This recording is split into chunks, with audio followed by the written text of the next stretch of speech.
Okay, I'm finna stop for real. 67%. God dang. I need to start charging up my stuff fully. Cause I don't even know if it'll survive the ow, my leg. Stop it.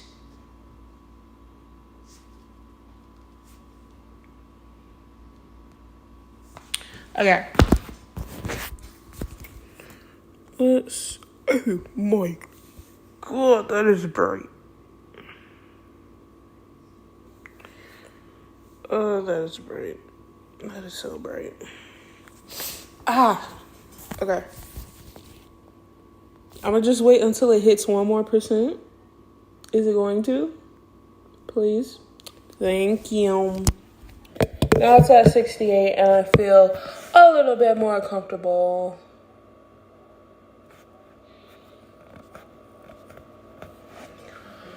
Last time,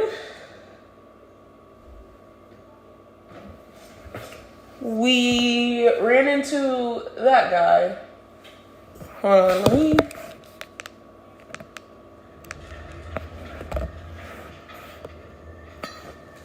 There he goes. Let me just check my YouTube really quickly.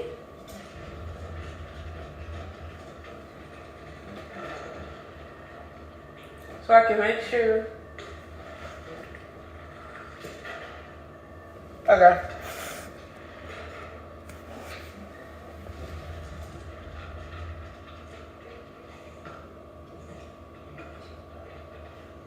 Perfect. Okay.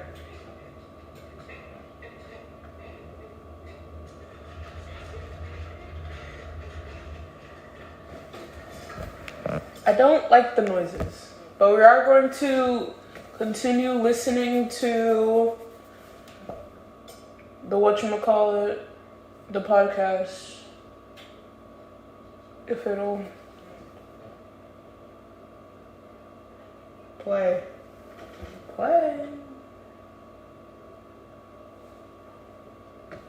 Am I stupid?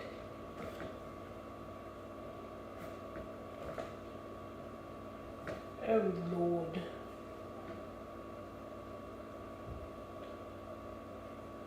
Thank you for having us. Actually, hold on. I need to go. Ow. I need to go grab my pencil. So my pencil could be charging. I don't know why it wasn't charging the whole entire time.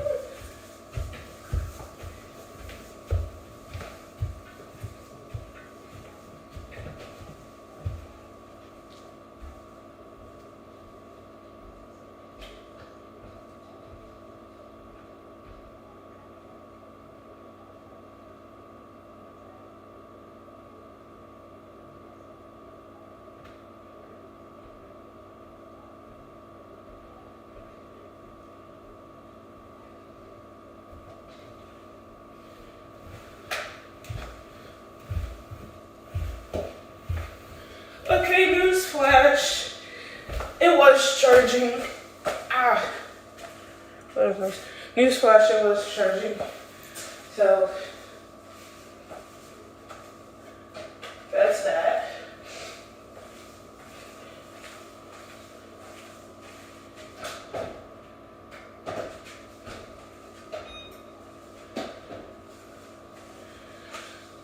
So it's at 100. I just wanted to show you guys what I'm making. And then once it's done, it has 32 frames. So I have to trace 32 frames. Now y'all see why them animation people, them like animation,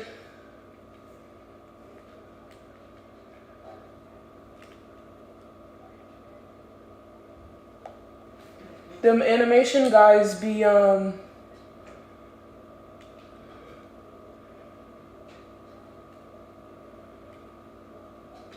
Oh my god, this is too scary. Animation guys be taking 3 to 4 months just to complete a 3-minute video. But thank you so much for listening. I'm Carter Roy, and this is Murder True Crime Stories. Come back next week for another episode. Murder True Crime Stories is a Crime House original powered by Pave Studios. Here at Crime House, we want to thank each and every one of you for your support. If you like what you heard today, reach out on social media at Crime House on Instagram and TikTok. And don't forget to rate, review, and follow Murder True Crime Stories wherever you get your podcasts. Your feedback truly makes a difference. We'll be back next Tuesday. Murder True Crime Stories, a Crime House original, is executive produced by Max Cutler. This episode of Murder True Crime Stories was sound designed by Ron Shapiro, produced by Kristen Acevedo, and included production assistance from Sarah Carroll. Murder True Crime Stories is hosted by Carter Roy.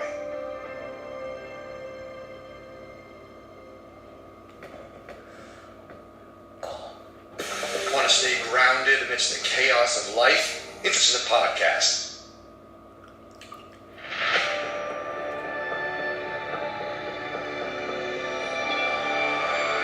This is Crime House. Halloween is supposed to be spooky in a fun, kid-friendly way. Whether you're out trick-or-treating or watching a horror movie marathon, getting scared on Halloween is fun because we're not actually in any danger. We get the thrill of a little fear without the consequences. But I have to warn you, if you keep listening to our special 2-part Halloween series, you might never look at Halloween the same way again. Because over the decades, some very real murders have taken place on this holiday. These crimes prove that even though Halloween is supposed to be all fun and games, there are actual monsters behind the costumes and masks. I'm stuck. No, I'm not. I thought I was. People's lives are like a story. There's a beginning, a middle, and an end. But you don't always know which part you're on. Sometimes the final chapter arrives far too soon, and we don't always get to know the real ending. I'm Carter Roy, and this is Murder True Crime Stories, a Crime House original. Every Tuesday, I'll explore the story of a notorious murder or murders. I'll be bringing awareness to stories that need to be heard, with a focus on those who were impacted. At Crime House, we want to express our gratitude to you, our community, for making this possible. Please support us by rating, reviewing, and following Murder True Crime Stories wherever you get your podcasts. Your feedback truly matters. And for ad-free and early access to Murder True Crime Stories, plus exciting bonus content, subscribe to Crime House Plus on Apple Podcasts. This is the first of 2 special episodes covering real-life murders that happened on Halloween night. Today, in part 1, I'll take you through the 1957 trick-or-treat murder of Peter Fabiano, who was killed by his wife's jealous friend.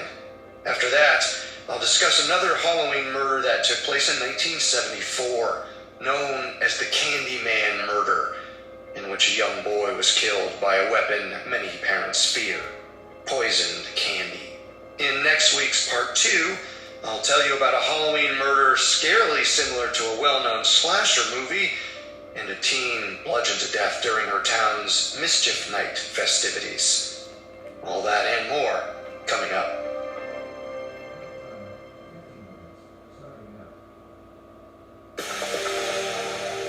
Hey, it's Carter Roy. And if you love Murder True Crime Stories, then I want to tell you about a brand new podcast I think you'll enjoy. Mantra with Gemma Spey.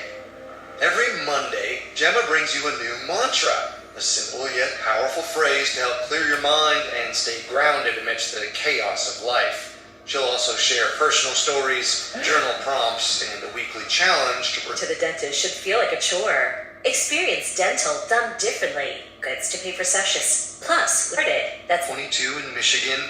He moved to the Los Angeles area in the late 1930s, served as a U.S. Marine in World War II, then worked as a bartender.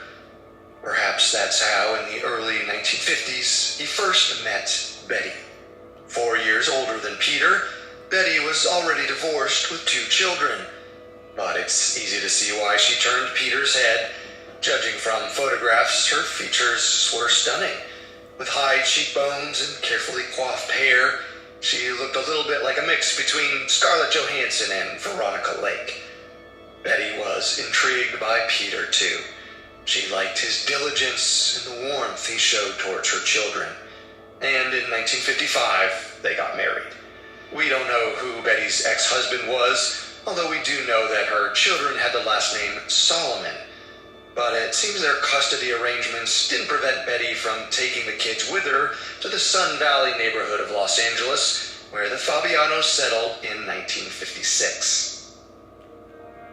Their new home on Community Street wasn't much to look at. It had vinyl siding on the left-hand side of the house and a little brick facade next to the front door. But the front yard was spacious enough for hedges on both sides of the sidewalk, and they planted roses in front of the house. It might not have been luxurious, but it was homey, and the weather was practically perfect. Peter was 34 and Betty 38 when they settled in Sun Valley. Not too late for a career change by any means. Instead of looking for another bartending gig, Peter teamed up with his wife to open a pair of beauty salons. It's not clear where Peter learned to do hair, but in the few photos we have, his own locks are coiffed to perfection. He looks like he could have been a Kennedy, with a widow's peak leading into a swept-back pompadour. So, clearly, he knew something about personal grooming. The salons quickly found success, but it put a strain on the Fabianos' relationship. It couldn't have been long after opening their salons, sometime in 1956 or 1957, that Betty and Peter started having marital problems. It's not exactly clear what they were fighting about, but eventually Betty took a dramatic step. She moved out. This was unusual at the time, even for couples going through a separation. Typically, in families with children, the wife and mother would remain in the house, and the husband would find somewhere else to stay. If the wife did leave, she typically moved back in with her parents. Quote, "I'm going home to mother," was a common way for wives to jokingly threaten they were leaving their husbands. The line even made its way into Archie Comics, Mad Magazine, and most of the sitcoms of the period. No, wait, what are you unlike doing? many married women, Hey, I can't Betty jump. had someone outside her family who was Sasha! happy Oh. to take her in. Joan Rabel, an employee at the Fabiano. I thought Sasha was trapping me inside the I was like, no way, Sasha, what are you doing? Never mind. Never mind. Is anyone in there? No.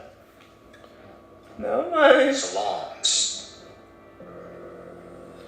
Like Betty, Joan had previously been married and divorced, but that's pretty much where their similarities ended. Betty had children, Joan didn't. Joan was a freelance photographer and amateur writer who spent a lot of time traveling back and forth between LA and Hawaii. She spent some of her time there taking writing classes at the University of Honolulu. Betty was hardly ever free to travel or pursue hobbies between her marriage, teenage kids, and 2 businesses. The two made an odd pair visually, too. In her mid-30s, Betty still looked like a silent film star. By contrast, Joan appeared much older than her 40 years. In the black and white pictures of her that appeared in newspapers at the time, she looks deeply haunted. Whether that's just her resting expression, or a result of what happened between her and the Fabianos, is anybody's guess. Despite their differences, Joan and Betty had grown very close. So close that Peter was enormously jealous of their relationship. Although everything about this story suggests a romance, the news media of the mid-1950s wasn't prepared to write about romantic love between women. Calling someone a lesbian in print was seen as something between slander and pornography. So, we don't have any first-hand confirmation that Betty and Joan were more than friends, but for the purposes of our story, we'll just say it's clear that Peter felt threatened by Joan. Because when Betty agreed to come home and work on their marriage, Peter demanded that she cut off all contact with Joan.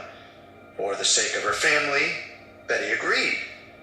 This, of course, also meant Joan lost her job at the salon, although it's not clear if she was fired or she quit. Betty and Peter must have known Joan well enough to know she'd resent getting cut out of their lives, but it doesn't seem like they thought she'd actually harm them. And when Halloween night of 1957 rolled around, they were happy to answer the door for a steady stream of candy-seeking little ghouls and goblins. Betty's children were too old for trick-or-treating at this point, but it must have still been fun to see all the neighborhood kids in their costumes. The thought that real danger might be lurking under a Halloween mask probably never crossed either Betty or Peter's mind. After the wave of trick-or-treaters finally receded, they snuggled up in bed together and started making plans for their future. With their marital crisis now firmly in the past, they drifted off to sleep talking about their goals and dreams. A little after 11 p.m., the doorbell rang. Peter climbed out of bed, assuming it was a rude trick-or-treater still trying to get candy long after the rest of the neighborhood kids had gone to bed. Probably a teenager. As he opened the door, he said, "It's a little late for this, isn't it?" The person standing on the doorstep simply said, "No." But the stranger wasn't a trick-or-treater, even though they were wearing something like a costume. A jacket, jeans, red gloves, elaborate cosmetics, and a simple black mask that covered the area around the eyes. And the paper bag they were carrying wasn't for Halloween candy. There was a revolver inside. The stranger raised the gun, squeezed the trigger, and shot Peter in the chest at point-blank range. Not even waiting to make sure he was dead, the shooter ran to a getaway vehicle waiting at the curb. When Betty heard the shot, she flew out of bed and raced down the stairs. Her husband was already unresponsive, with a bloody bullet hole visible just under his heart. She screamed for her 14-year-old daughter, Judy, to run to a policeman neighbor for help. A few minutes later, an ambulance arrived to transport Peter to the hospital, but he died before doctors could save him. In the hours following the murder, Betty gave her statement to the police. She wasn't quite sure what she'd heard when Peter went to the door, but she thought there'd been two voices outside. One was a man, and the other seemed like a man trying to sound like a woman. That sent the police on something of a wild goose chase. Betty said Peter didn't know any men who would want to kill him, so the police briefly thought perhaps Peter had a secret double life where he was involved with the criminal underworld. The shooting certainly seemed like professional work. One shot, one kill, and the murderer got away without being seen. But Peter was practically a Boy Scout. Once he got in trouble for taking illegal bets back in New York in 1948, but that was the closest he'd ever come to the wrong side of the law. Yes. Betty was able to give the cops another lead, though. Okay. Get my Coke out of the freezer. Yeah, the time is not done. It is done. I cut it off on the app. Oh. I'm gonna feel this, Mom. I'm gonna feel it. Feel it. Dakar, you got issues. You do it.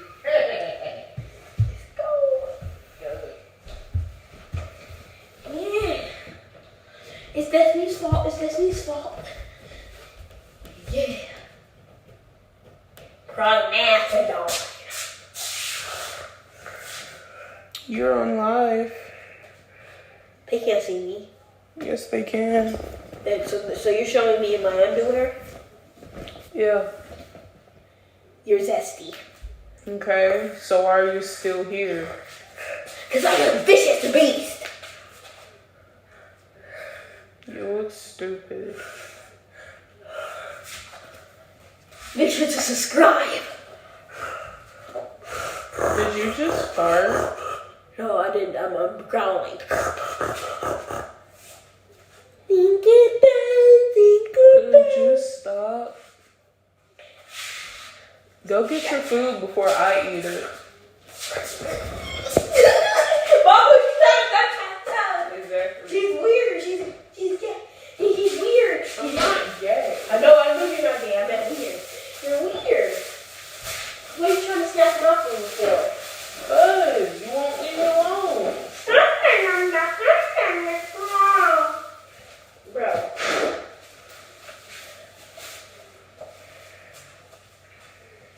Krispy Kreme jelly beans looking like we gonna be Bruce Lee. I said Krispy Kreme jelly beans. Why is there no plates clean? You're slacking. You're slacking. Why is there no plates? Could you shut up? Shut up.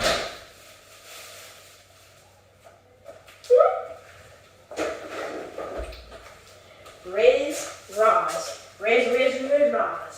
Riz Roz. Rodriguez.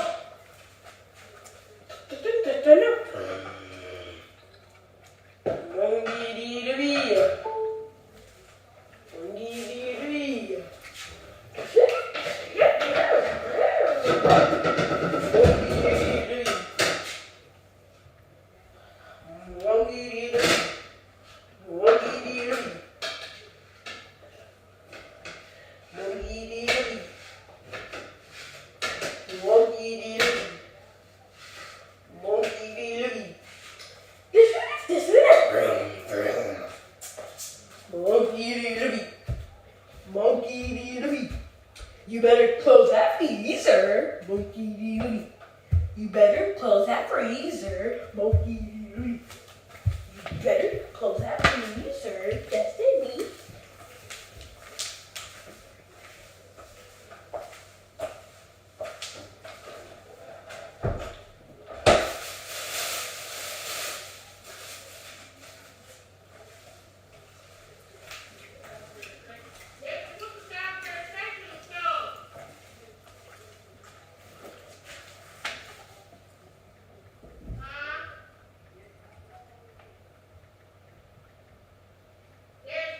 What? Okay, but are you gonna eat it? Because I don't want to eat Salisbury steaks.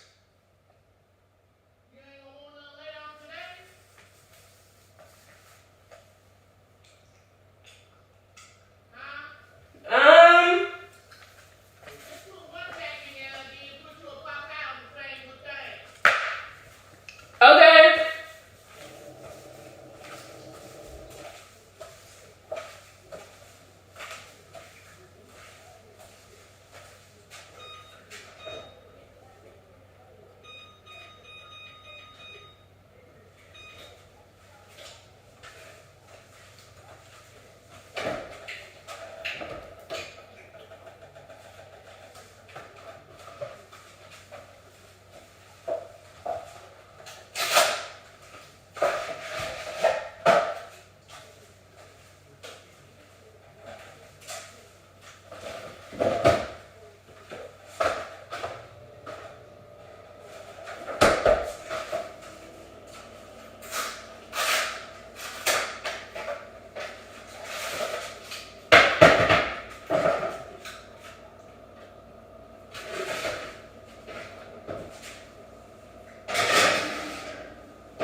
Oh, guys, I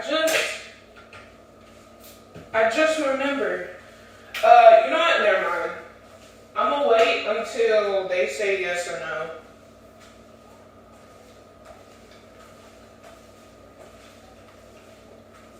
Because I don't know.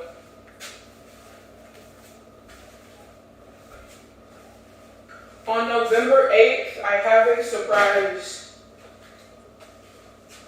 Well, it's a 50-50 surprise, we'll say that.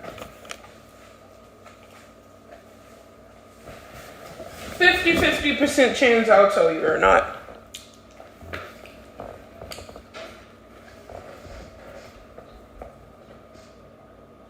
She told them the only person who might have had a reason to harm Peter was a woman named Joan Rabel, her former co-worker and friend. But that seemed a little bit ridiculous, even to Betty. Sure, Joan was jealous after Peter convinced Betty to move home and go no contact with her. But murder? Joan was an artist, not a cold-blooded killer. Or so she thought. This episode is brought to you by Companion.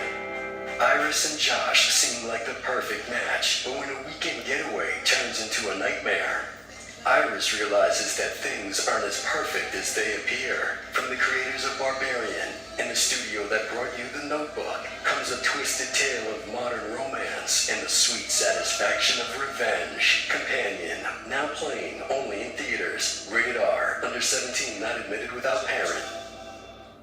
Coming to ABC and Hulu. Amanda Riley was a mother, wife, speaker at her church, and then she got diagnosed with cancer. A beloved young Christian woman fighting a battle undeserved. We thought she was God's gift, but she was a liar.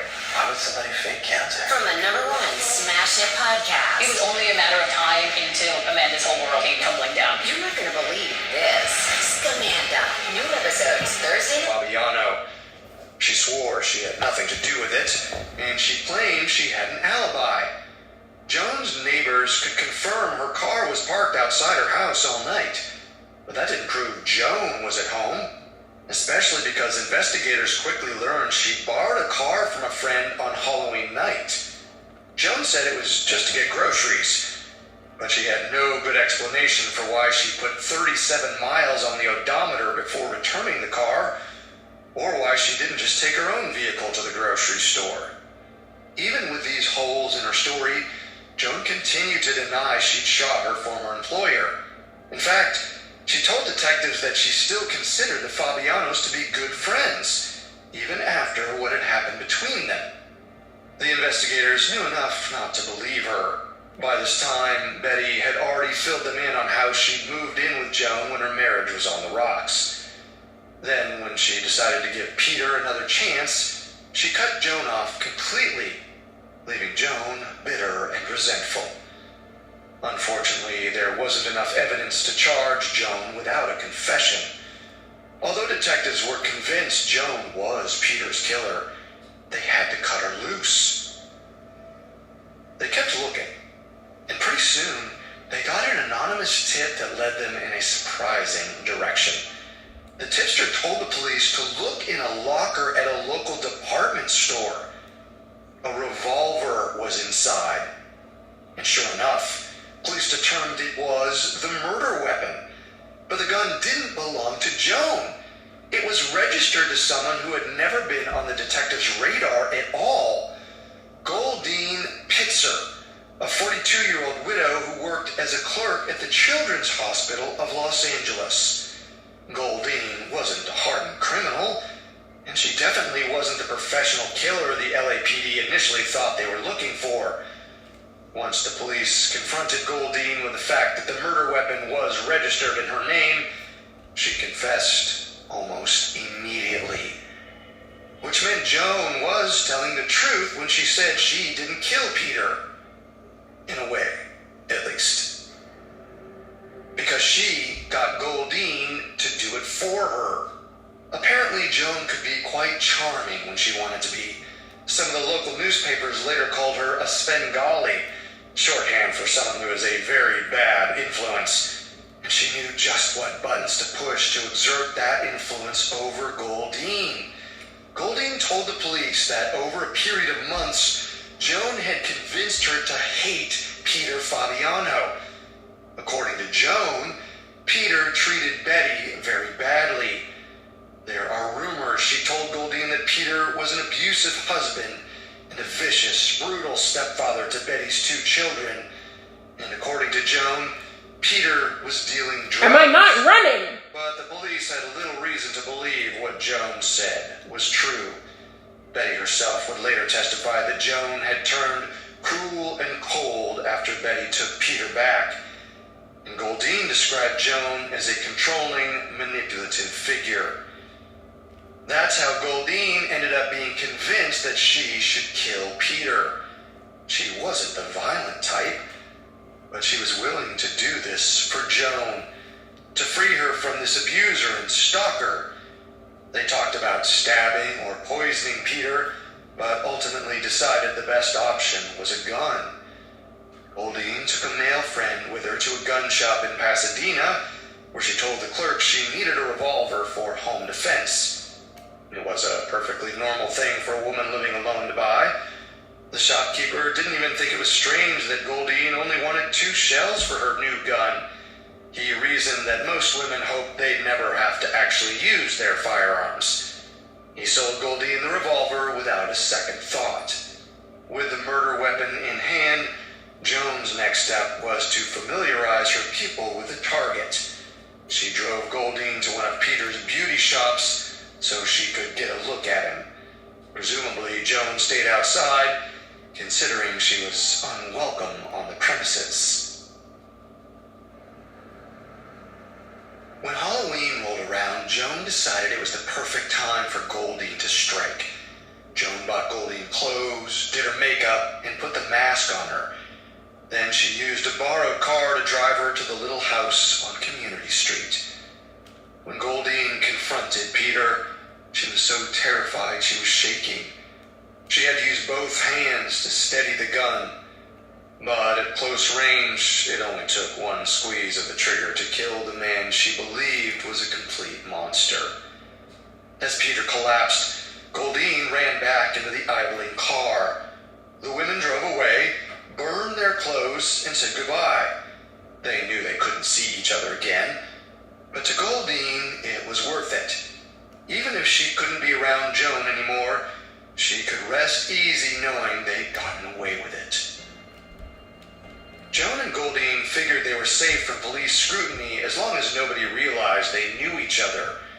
The police might find Joan through Betty, but Joan could truthfully say she didn't kill Peter, and the gun wasn't in her name.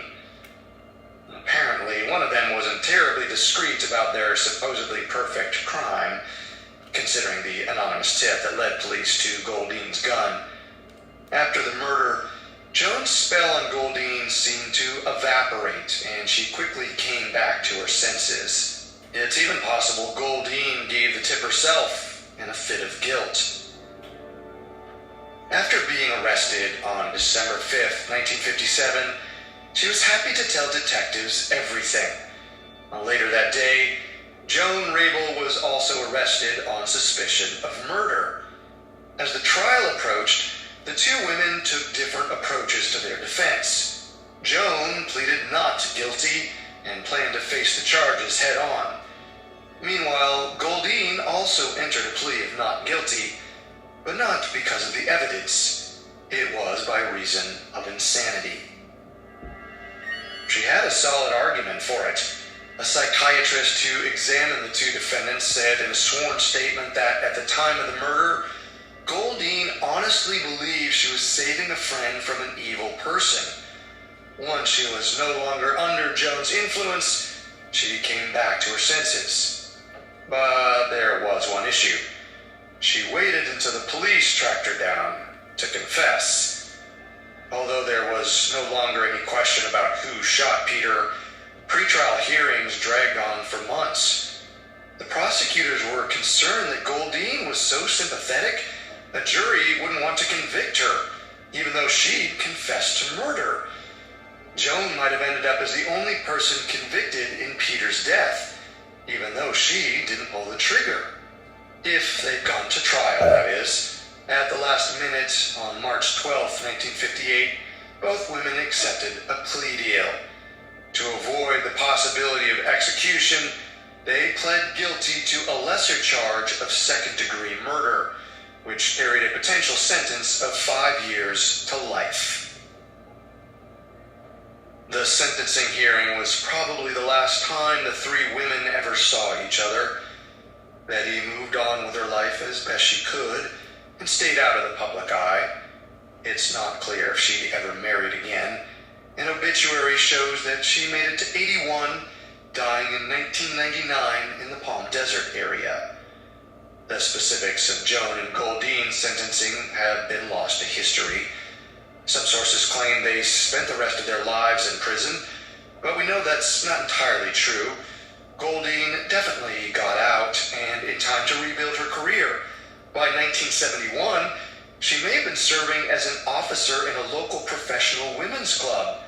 She died in 1998 at the age of 83, seemingly a free woman.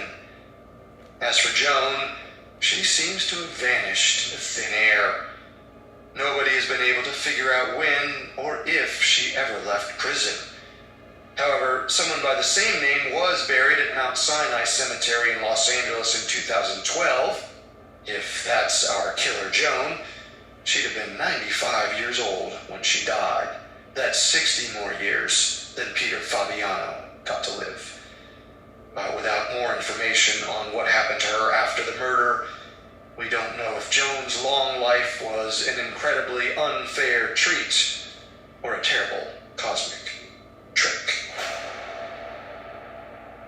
Coming up, another Halloween murder, one that was so shocking it ignited a fear that parents still have over 50 years later.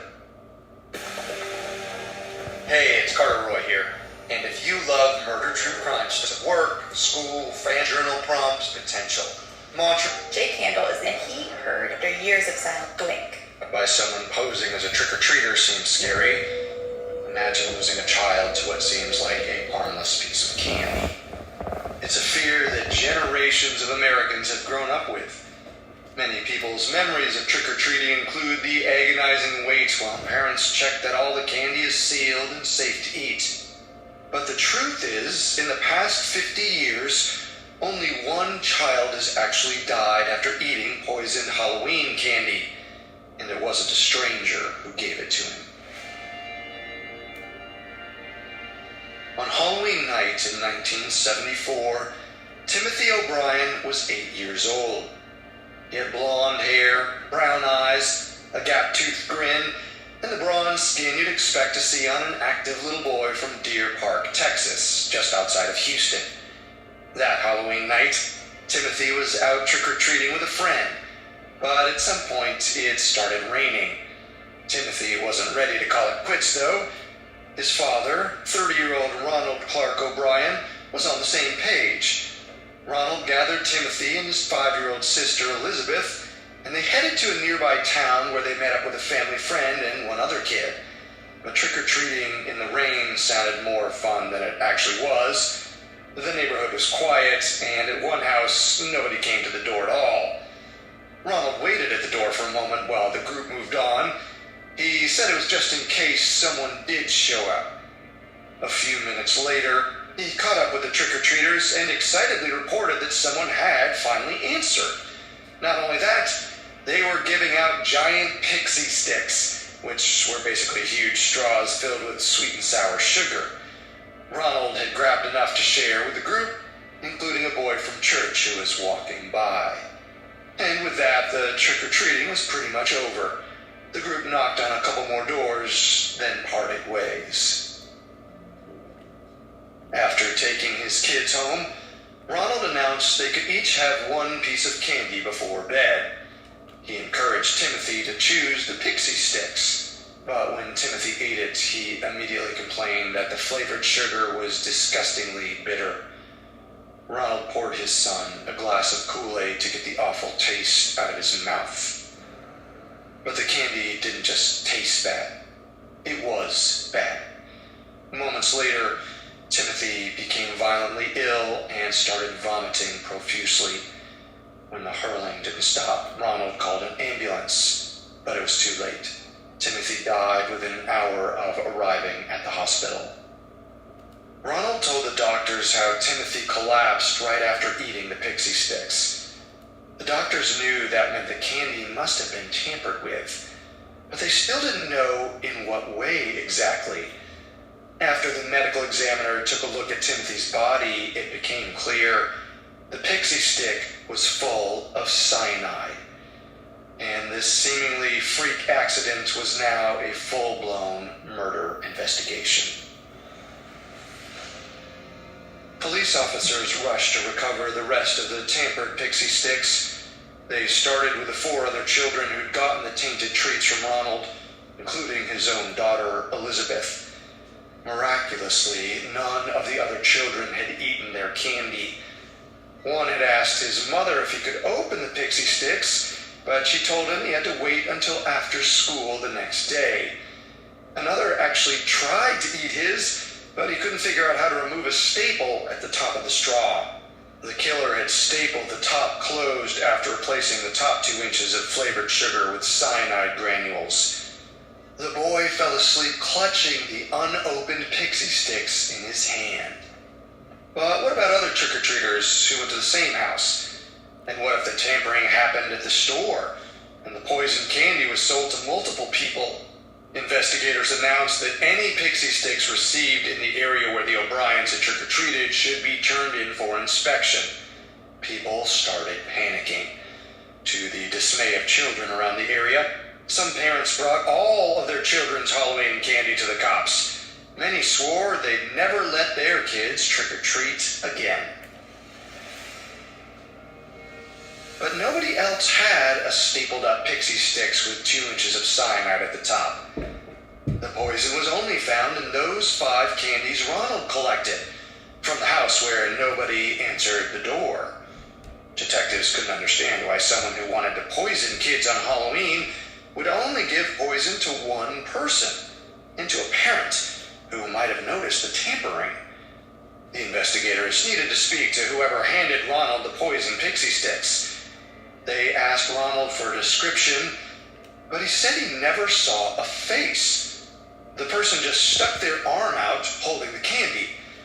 He claimed he couldn't even be sure which house it was, despite having only gone down 2 streets. Ronald's fuzzy memory was understandable. He was busy mourning his son, in private and in public. The day after Timothy's death, November 1st, 1974, Ronald sang a hymn at the Second Baptist Church, where he was a deacon and a frequent soloist with the choir. On this occasion, he chose to sing a hymn called Blessed Assurance. To honor his son, Ronald changed the hymn's chorus to "This is Tim's story, this is Tim's song." Newspaper reports said, quote, "There wasn't a dry eye in the church." The song's final verse is written from the perspective of a soul experiencing peace and bliss in heaven. Ronald told his fellow parishioners he found great comfort in those words because Timothy had been a believer and was now with Jesus. A recording of Ronald's song was scheduled to air on TV that night, but his family didn't stay up to watch it, and Ronald wasn't happy about it. Word about Ronald's odd behavior made its way to the detectives working Timothy's case. They decided to up the pressure on Ronald to tell them where he got the pixie sticks. Police officers drove Ronald back to the neighborhood where he took the kids trick-or-treating and walked up and down each street, urging him to look at each house. Eventually, he pointed to one. Detectives rushed to pick up the homeowner and interrogate him, thinking they might have a would-be serial killer in their grasp, and then they heard his alibi. His name was Courtney Melvin, and he worked in air traffic control. His porch light was off on Halloween night because he was working at Hobby Airport in Houston. As for alibi witnesses, he had about 200, including all the pilots who took off and landed safely that night. Some of the cops were already suspicious of Ronald, but this confirmed it. There was no way he pointed them to the right house, and they could think of only one reason he was being so dramatically unhelpful with their investigation. He was the killer. What? Now wait a dang minute. Why would he poison his own kids?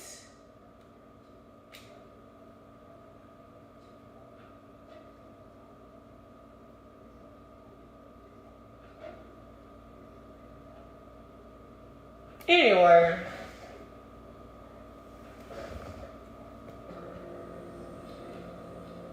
Once Ronald Clark O'Brien became a suspect in the death of his 8-year-old son, Timothy, damning details quickly surfaced. By November 4th, 1974, they learned he purchased $20,000 life insurance policies on each of his children right before Halloween. The kids already had life insurance. These new policies were additional, and Ronald didn't tell his wife, Daineen, about them. He did, however, attempt to collect. The morning after Timothy's death, he called the insurer to get his payout started. Daineen told the police that the family was in desperate need of money. Ronald couldn't hold down a job. He had been fired 21 times in the past 10 years for negligence or fraudulent behavior. The couple were behind on several loans, with a car in imminent danger of repossession. Their total debts was over $100,000. Detectives got a warrant to search Ronald's house. They discovered that he'd used an adding machine to count the total he would collect on his children's life insurance policies. And it was almost exactly the same amount as he owed to creditors. They also found a pair of scissors with plastic residue on them, which could have been from cutting open the pixie sticks to add the cyanide. Ronald also failed a polygraph, which helped support their suspicions. That was enough evidence to arrest and charge Ronald the next day, November 5th. He was charged with 1 count of murder for Timothy and 4 counts of attempted murder for the other children who received cyanide-laced pixie sticks. Once news broke that Ronald had been charged, the response from the community was dramatic. Many people came forward to say Ronald had shown an unusual interest in poisons, especially cyanide. A chemical salesman told police that a man in a green smock came into his store looking for cyanide, but didn't buy any after being told he couldn't get a smaller quantity than 5 pounds. The salesman didn't remember the man's face well, but a green smock just happened to be Ronald's uniform for his current job as an optician. Even with all this evidence, prosecutors took their time preparing their case against Ronald. They had plenty of witnesses, but they knew they couldn't take a conviction for granted. They hadn't found cyanide in the family home, or even proof that Ronald actually bought cyanide, and he was still doing interviews with the press, making himself out to be an innocent, bereaved father. So the prosecution had to make sure the evidence they did have was enough to destroy any sympathy the jury might feel for Ronald.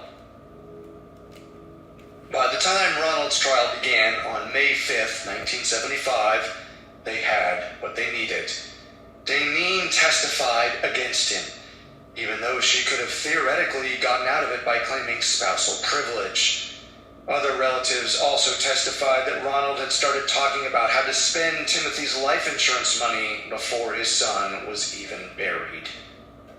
Through it all, Ronald maintained his innocence, blaming an anonymous candy tamperer, but the only poison pixie sticks handed out on Halloween 1974 came from Ronald's hand. So the jury didn't buy his story. On June 4th, 1975, they deliberated for less than an hour before returning a guilty verdict. It took another 71 minutes for them to sentence Ronald to death. As with most death penalty cases, multiple appeals followed.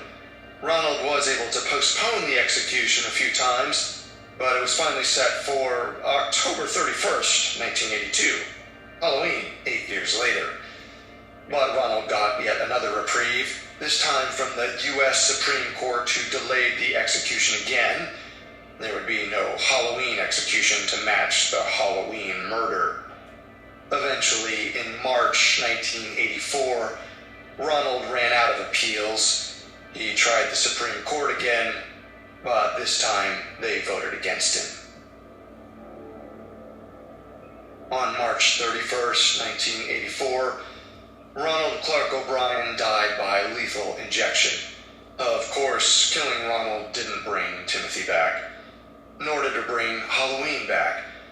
For a generation of parents traumatized by the story of Timothy's murder, even though Timothy was killed by his own father, his death ushered in the era of safer alternatives to a door-to-door candy hunt. Churches started holding trunk-or-treat events where parents parked their cars in a decorated lot and kids walked car to car gathering candy. Further still, some parents decided to stop celebrating Halloween altogether.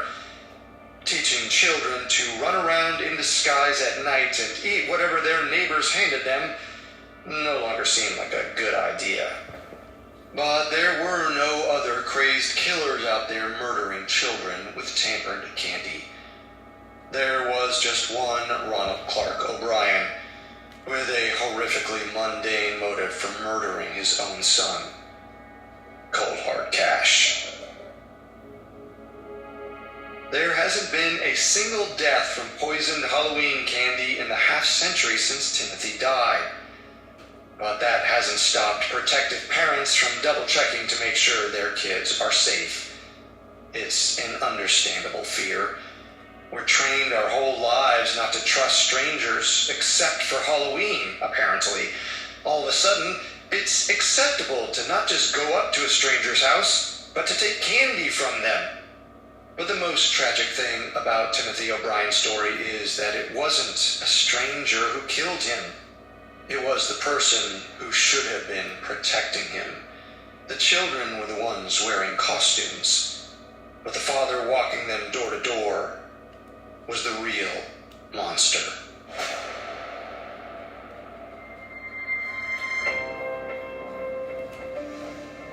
Thanks so much for listening.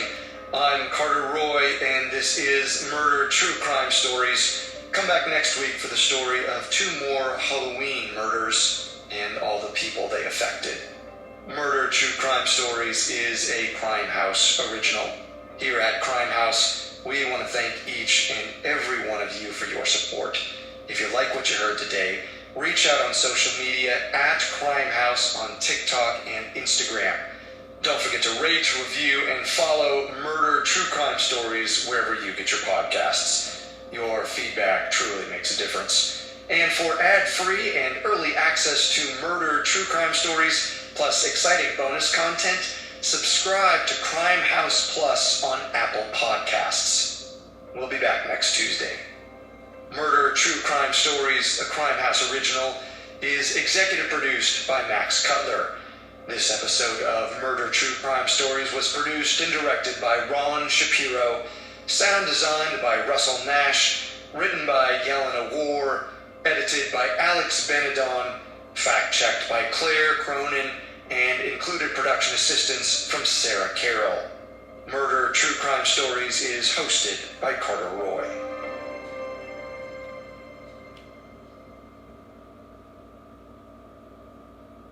Want to stay grounded amidst the chaos of life? Introducing Mantra with Gemma Spey, a new podcast to help you clear your mind and stay centered. Mantra is an open mind original powered by Page Studios. New episodes drop every Monday. Just search Mantra wherever you listen to podcasts.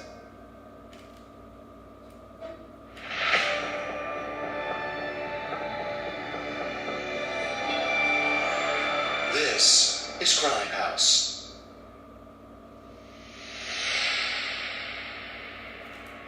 Go, Sasha. Halloween is such a popular holiday because it's fun for everyone. Sasha. Kids love it for the candy and the chance to play pretend. Adults enjoy all that too, but maybe for different reasons. Wearing a costume lowers people's inhibitions. When you're hiding behind a mask, you can let your true self show through. Most of the time, that means letting your hair down and dancing at a Halloween party. But what happens when the true self that comes out on Halloween is far scarier than any costume?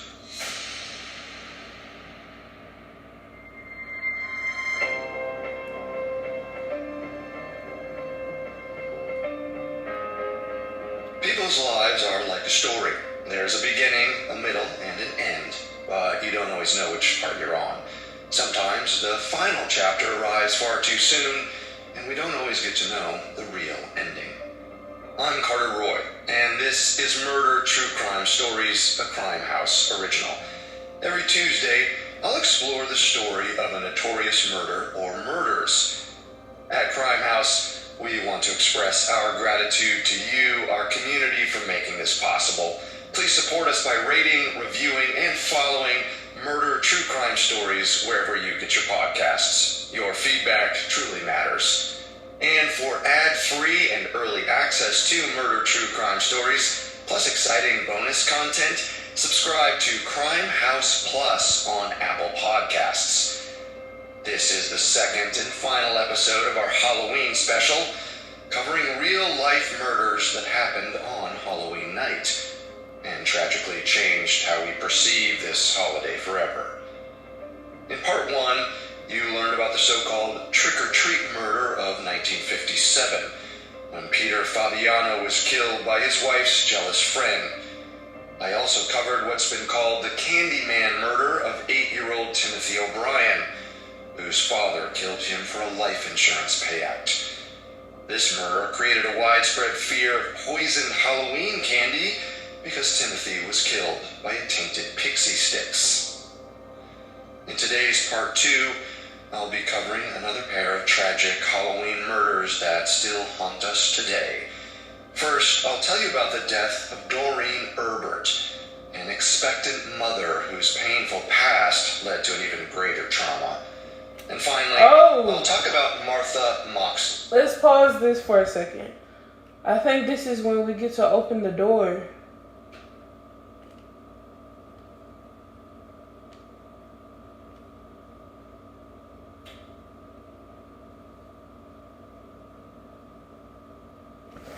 Let's quickly turn it up. Is that Slender Man?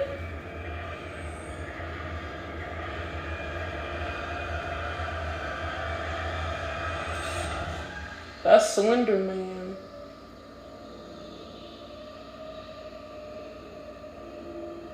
Oh, we gotta go. Get up. She's trying to...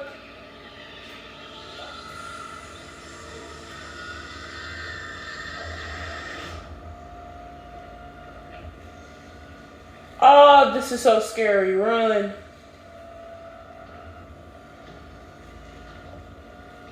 Oh, this is so scary.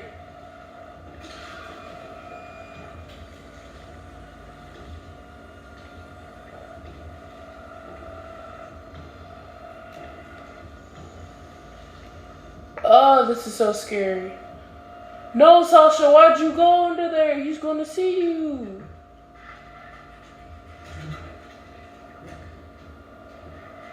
Sasha!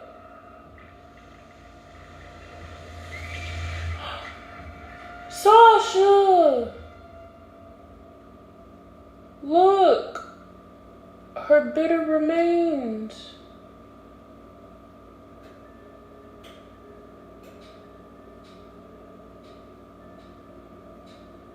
Sasha got stole, y'all. I forgot I don't have a flashlight. It got destroyed in that little run we had. But that's sad, y'all. Sasha got. Hold on, let me change.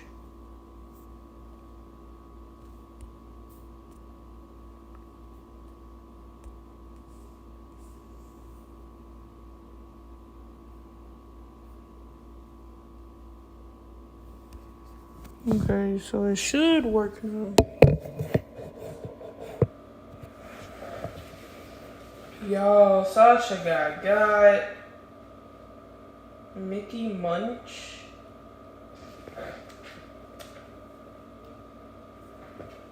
What even is that? Oh, I think I'm subscribed to some guy named Mickey. What even is that? To go to some guy named Mickey Munch.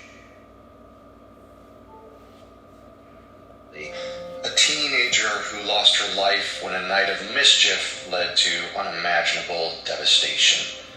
I do need to warn you that the content of this episode might be especially disturbing to some listeners. It contains detailed descriptions of the violent murder of a pregnant woman and her unborn child.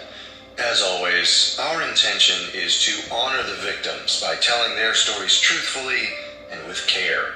In this case, however, the truth is particularly gruesome. Now, let's begin our story.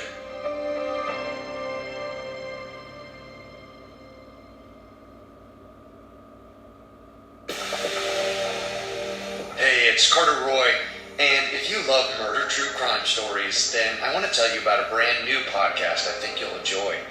Mantra with Gemma Spey. Every Monday, Gemma brings you a new mantra. A simple yet powerful phrase to help clear your mind and stay grounded amidst the chaos of life. She'll also share personal stories, journal prompts, and a weekly challenge to bring each mantra to life. Mantra is an open mind original powered by Pave Studios. New or friendly, not hello. If you're started. 9th, 1952. We don't know much about her early life, but those who knew Doreen Ray Herbert was born Doreen Ray Hitchens in San Joaquin County, California, on November 29, 1952. We don't know much about her early life, but those who knew Doreen remember her as kind and generous, with a wonderful smile. She was a petite woman, not quite 5 feet tall, but her warm and welcoming spirit made her seem larger than life. That might be why Doreen was able to connect with William Michael Dennis, who went by Michael or Mike. Because he communicated a little differently, people didn't always take the time to get to know him, but Doreen did. Michael was 2 years older than Doreen, born in 1950. Though unlike Doreen, he didn't grow up deeply connected to his community. Michael was diagnosed with partial hearing loss at a young age. Today, a child like Michael would probably get highly effective hearing aids as a baby and would probably go to school alongside his peers. Hearing loss would be a part of his life, but not a defining trait. Although Michael did get a hearing aid as a child, it was bulky with a wire and a battery pack he had to carry around. He also didn't go to school with his neighbors. Instead, he was educated separately in a special program. Even worse, the adults in Michael's life mistakenly assumed he had an intellectual disability alongside his hearing loss. In addition to his hearing impairment, Michael sometimes stuttered. So even when he spoke to other kids, it was hard to communicate. It's easy to see why his childhood acquaintances remembered him as lonely. On top of his social struggles, Michael had a difficult home life. When he was 9, his parents divorced, leading him to develop a stress-related eating disorder, and his mental health only got worse with age. By his late teens, he suffered from clinical depression. At one point in his young adulthood, he had a failed suicide attempt. After the rough start he got in life, Michael had trouble meeting women in his teens and early 20s, but he didn't have to wait long for his luck to change. He was either 24 or 25 when he met Doreen, who would have been 22 or 23. They married in 1975 after just a few months of dating. Maybe it was Michael's passion for his career that first caught Doreen's eye. He worked at Lockheed, the famed aerospace and weapons company, and he was involved in what was probably Lockheed's most exciting project at the time, the Space Shuttle. Michael's job was to apply a special coating to the space shuttle to protect it from extreme heat. According to his co-workers, he was very good at it. One friend who knew the couple during the early days of their marriage described Michael as devoted, going out of his way to please Doreen. But another family friend remembered seeing the couple as oddly matched from the beginning, describing them as a world-wise woman and an innocent lamb. Still, it seems the newlyweds were happy together, at least at first. On April 17th, 1976, Doreen and Michael welcomed a son, who they named Paul Michael Dennis. They both doted on him. Every parent thinks their baby is the cutest, but Doreen and Michael just might have been right. In the few photos that survive of him, Paul looks like a cherub in a Renaissance painting, with his blonde, wavy hair, big, curious eyes, and chubby cheeks. But their shared love for Paul wasn't enough to keep Doreen and Michael's marriage on solid footing. In 1977, when Paul was just a year old, the couple divorced. After a custody battle, a family court judge decided that Paul would live with Doreen and visit his father on the weekends. At first, it seemed like everyone was settling into the new arrangement. Michael paid child support, he took in lodgers to help make ends meet, and have some company during the week. His house was only about a mile from where Doreen lived in San Jose, California, so it was easy to bring Paul back and forth on the weekends. Another benefit of the custody arrangement was that Doreen had time to date. And since Doreen had the time to go out when Paul wasn't with her, she soon met someone new. Charles Herbert, a local carpet store owner. The two married in 1979 and welcomed their first child, Deanna, the same year. Paul was now a big brother at the age of 3. But sadly, the siblings didn't get much time together.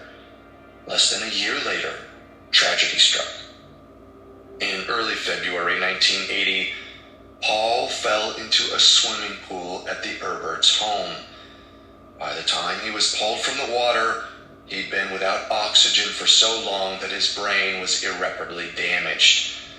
Paul was placed on life support for a week, but it was no use. On February 13th, he died.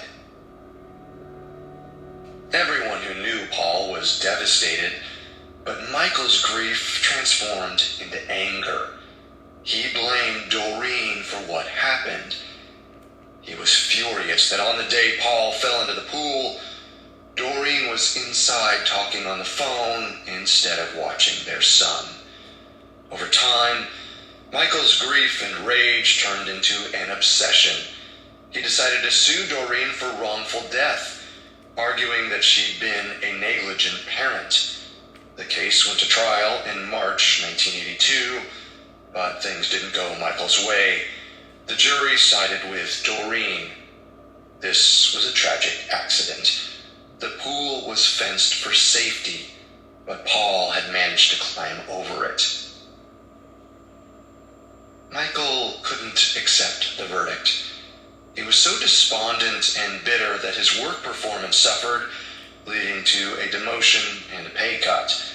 At home, he became explosive around his tenants, screaming obscenities and throwing objects. Doreen and Charles cut off all contact with Michael after the lawsuit. With Paul gone, there was no reason for them to stay in touch. The Herberts also had other things on their minds. They were trying to have a second child together. Only things weren't going as planned. Doreen experienced 2 miscarriages, with one of them coming late enough in her pregnancy that the baby boy was buried with a gravestone and a name, Jonathan David Herbert. But the Herberts were determined to keep trying, and in February 1984, Doreen conceived again. This time, everything went as they'd hoped. As the months ticked by, she and Charles got more and more excited about the new baby. By Halloween of 1984, Doreen was too pregnant to take their 4-year-old daughter Deanna trick-or-treating. So she sat at home answering the door while Charles and Deanna collected candy. But Charles didn't want Doreen to miss out on the fun entirely, so he came home and sent Doreen out with Deanna to visit a few nearby houses. Once Doreen and Deanna returned, Charles was ready for a drink. He headed to the liquor store, only a couple minutes' drive away. On his way out, Charles told Doreen it was getting late, so she should lock up after he left. And she did. But around 9 p.m., somebody knocked anyway. It was a loud, aggressive bang. Doreen went to the door as 4-year-old Deanna watched from the living room. The visitor was a man in a wolf mask with gigantic, cartoonish eyes. It looked like a sinister, unhinged Looney Tunes character. Before Doreen could do anything, he forced his way in. According to little Deanna, Doreen told the intruder, "Get out of my house." But he refused. Instead, the man in the wolf mask brandished a machete and replied, "I'm going to kill you."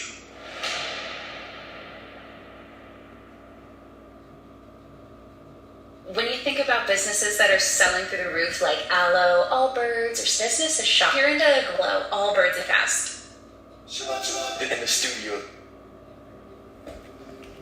At about 9 p.m. on Halloween night in 1984, a man wearing a wolf mask and wielding a machete forced his way into 31-year-old Doreen Herbert's home. She was 8 months pregnant at the time. Without explanation, he told Doreen he was going to kill her. Doreen screamed for her 4-year-old daughter Deanna to hide behind the couch. The little girl obeyed. The attack was extremely violent. Doreen was stabbed multiple times, and her unborn child was also a victim of the attack. Thankfully, the killer wasn't able to find Deanna, who managed to find a secure hiding place. After looking around a few minutes, the killer exited through the front door. On his way out, he dropped his bloody mask on the porch. Doreen's husband Charles got home just 2 or 3 minutes later. As he entered the house, he saw Doreen horrifically wounded, but somehow still alive. Charles slipped in a puddle of blood as he rushed to give first aid to his dying wife. It had all happened so quickly, he could hardly process what was happening. He'd left for the liquor store just before 9 p.m. By 9:15, he was calling 911. Doreen lived long enough for paramedics to arrive, but died on her way to the hospital. Charles tried to ride with her in the ambulance, but the paramedics wouldn't let him. When he resisted, the police arrested him. And once they noticed he was covered in blood and smelled like alcohol, they wondered if he had killed Doreen. Charles was handcuffed in the back of a squad car, where he proceeded to scream and kick the windows. It makes sense that Charles was initially a suspect. It seemed a little too convenient that he'd been running a 15-minute errand in the exact window that his wife was hacked to death with a machete. But by 12:32 a.m. the next morning, the police were talking to someone else. Doreen's ex-husband and the father of her first child, 34-year-old William Michael Dennis. After they heard about the lawsuit and his deep resentment towards Doreen, Michael seemed like a pretty obvious suspect.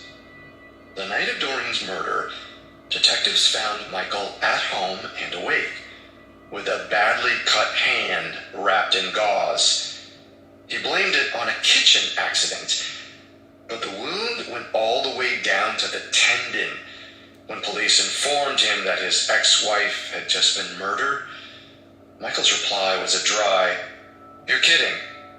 There were blood-stained jeans on Michael's bed and trails of blood all over the house. Spots of blood were found inside his truck, too.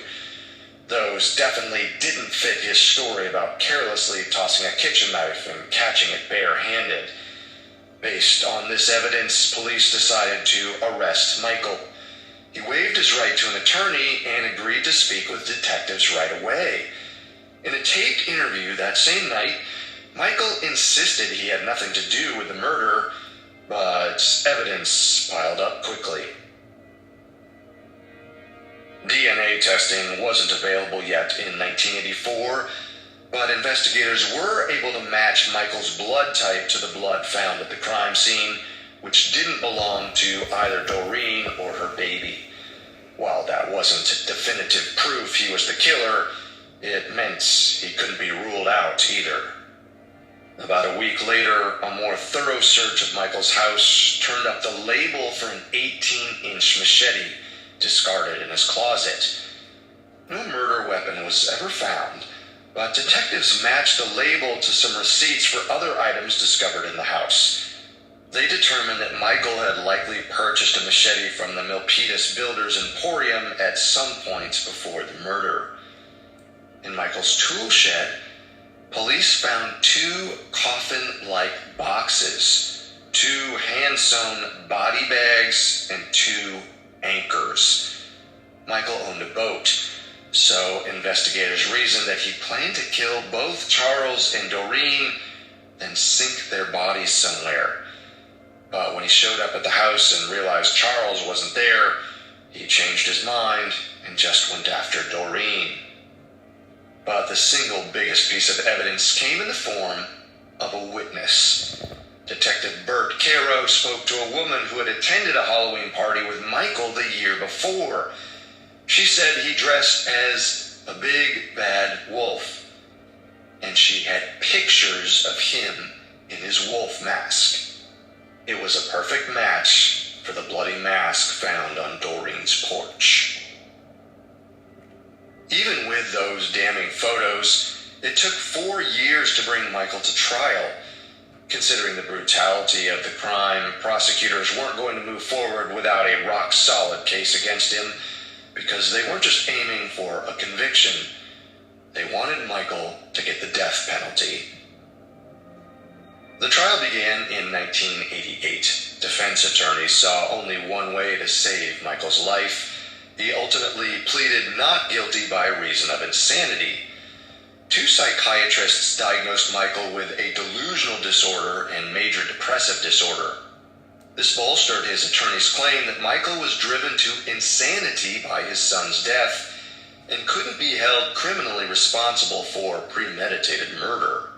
If anything, according to the defense, the jury should find Michael guilty of manslaughter, which carried a much lighter sentence. But a 3rd psychiatrist disagreed, pointing out that at times Michael had been able to describe Paul's death as accidental. Instead, the 3rd psychiatrist suggested that Michael was grieving Paul's death intensely and had underlying personality disorders with elements of both narcissism and sociopathy, none of which would qualify him as criminally insane.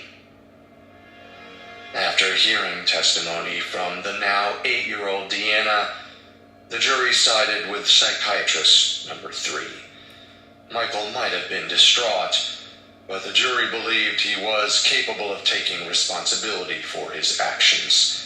They found him guilty of 1st-degree murder for killing Doreen and 2nd-degree murder for killing her unborn child. In September 1988, 38-year-old Michael was sentenced to death. As of this recording, the execution hasn't taken place yet, but Deanna and Charles both want Michael to die for his crimes, partly because they don't believe he's sorry for what he did. And although Michael agrees he should be executed, it's for different reasons. In 2016, he told the Lake County Record Bee that he'd rather die than spend another 30 years behind bars. In 2019, California Governor Gavin Newsom signed an executive order establishing a moratorium on the death penalty in California. As long as that moratorium is in place, Michael won't be executed. So, at 74 years old, he remains incarcerated with no possibility of parole and no capital punishment in sight. As for Deanna and Charles, in their 2016 interview about the death penalty, they had a message for Michael. "We survived, and we're making it. He hasn't conquered us."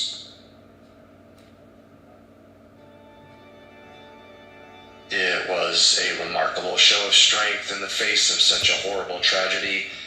And coming up, I'll tell you the story of another family who has gone through their own horrific experience stemming from Halloween. Martha Moxley was killed on an evening known as Mischief Night.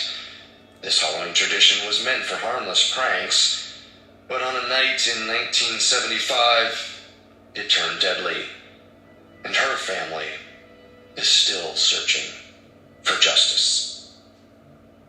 The process of accepting insurance outside of a group practice can be tough, but most people looking for mental health care want to use their benefits to pay for sessions. If you're interested in seeing clients through insurance, Alma can help. They make it easy to get credentialed with major insurance plans at enhanced reimbursement rates. They also handle all the paperwork, from eligibility checks to claim submissions, and guarantee payment within 2 weeks. Plus, when you join Alma, you'll get access to Time.com. Practical tips and empowering mantras designed to help you suit. Every episode comes with reflective Lock Your True Potential. In some neighborhoods, Halloween tricks are just as common and just as celebrated as Halloween treats. Pranks like pumpkin smashing and egging houses are mostly harmless ways for teenagers to cause a little trouble without facing serious consequences. At least, that's how it's supposed to work. In the wealthy Greenwich, Connecticut neighborhood of Belle Haven, there was even a special date set aside for these pranks, October 30th. Halloween Eve, which was known locally as Mischief Night. In 1975, 15-year-old Martha Moxley was celebrating her second annual Mischief Night in Belle Haven, but it was the first one where she really felt like a part of the fun. Her family had moved in a little over a year earlier from Piedmont, California. Martha's father, David Moxley, made a good living as an accountant, but he had to afford Belle Haven. Still, the Moxley family was nowhere near as wealthy or prominent as many of their new neighbors. Across the street lived Rushton Skakel, a widower and his 7 children, 6 boys and 1 girl. Rushton's fortune, inherited through his family's coal company, was enough to make him one of Belle Haven's most notable residents, especially because of a certain family connection. Back in 1950, Rushton's sister had married Robert F. Kennedy, JFK's brother. Robert was just 25 at the time and in law school, but the Kennedy name was already famous. Oh my God! After he married Rushton's sister, the Skakels became best known for their Kennedy connection, just being associated with the closest thing the U.S. had to a royal family made the Skakel kids a little famous, even though they weren't directly related. By 1974, when Martha Moxley met the Skakel boys, they had cultivated a Kennedy-like mystique of their own. But under the surface, the Skakel siblings were struggling. Their mother, Anne, had died of cancer in 1973. Michael Skakel, the 5th of the 7 kids, took the loss particularly hard. He was 12 when Anne passed and became an alcoholic by 13. His grades were never good.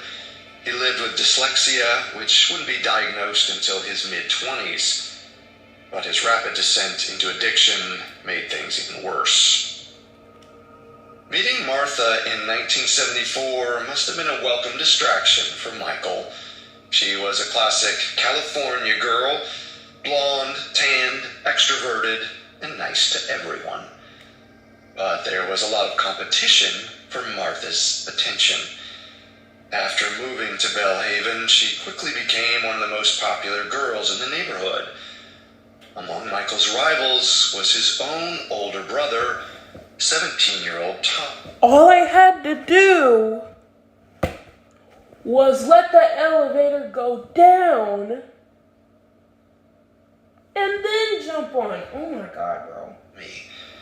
Based on Martha's diary, it seems Michael was especially jealous when it came to Tommy. Martha wrote a mysterious entry about Michael jumping to conclusions because she was talking to him. Martha wasn't too sure if she liked either Michael or Tommy. In September 1975, she wrote about flirting with Tommy during a car ride to get ice cream. But within a few weeks, it seemed she was getting sick of the Skakel boys altogether. October 4th's entry says Tommy was, quote, being an ass at a party by constantly putting his arms around her and trying to make moves. She told a friend she wasn't interested. And a diary entry shortly before Halloween says, I really have to stop going over there, referring to the Skakels house. Martha was dating another guy, Peter Zillica, and they were supposed to go to an upcoming dance together. But by mischief night, Martha's resolve had weakened. The Skakel home was a popular teen hangout because there wasn't much adult supervision. Staying away entirely would have put a serious damper on her social life. So, on the night before Halloween, Martha and her friend Helen paid a visit to the Skakels. Martha wore an old coat because she expected the group would pull some pranks that night, and she didn't want to risk ruining new clothes. Around 9 p.m., the girls, a friend named Jeff, and Michael Skakel all piled into a Lincoln Continental. They sat parked in the Skakels' driveway and listened to music. Before long, Tommy joined them. A few minutes later, two of the older Skakel brothers emerged from the house. They kicked everyone out of the car because they needed to drive one of their cousins home. Michael later told police he joined them, though his story changed over time. The other kids stayed behind at the Skakel house. As they stood in the driveway watching the Lincoln drive away, Martha and Tommy started playfully roughhousing. At one point, Tommy pushed Martha down and laid on top of her. This made Helen uncomfortable, so she and Jeff went home early, around 9:30 p.m. Martha stayed behind with Tommy. She would never be seen alive again.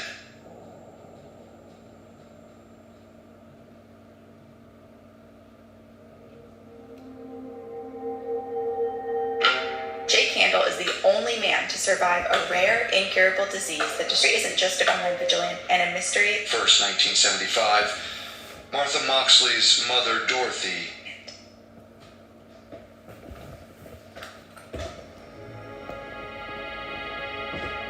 around 1:30 a.m. on October 31st, 1975, Martha Moxley's mother, Dorothy, began to panic.